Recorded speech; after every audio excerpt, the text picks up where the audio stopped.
Het is tijd voor de Polonaise!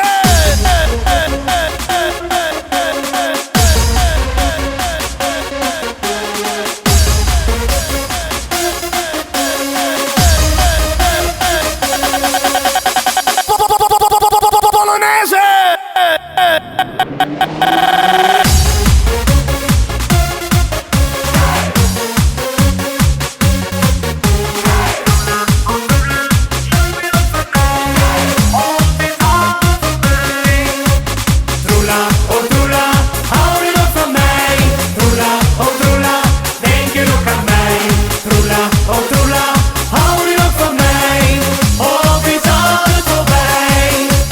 Toen ik 16 jaar was, had ik een meisje lief. Ik noemde haar mijn troela, zij is mijn hartedief.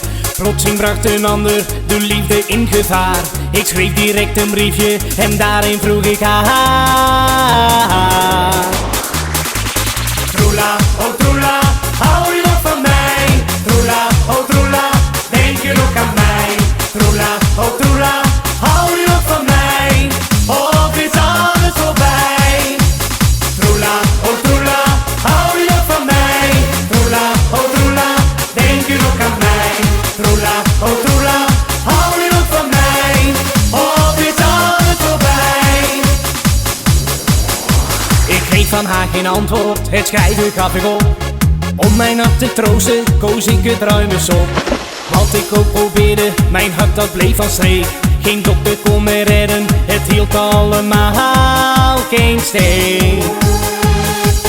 Troela, oh troela, hou je nog van mij? Troela, oh troela, denk je nog aan mij? Troela, oh troela, hou je nog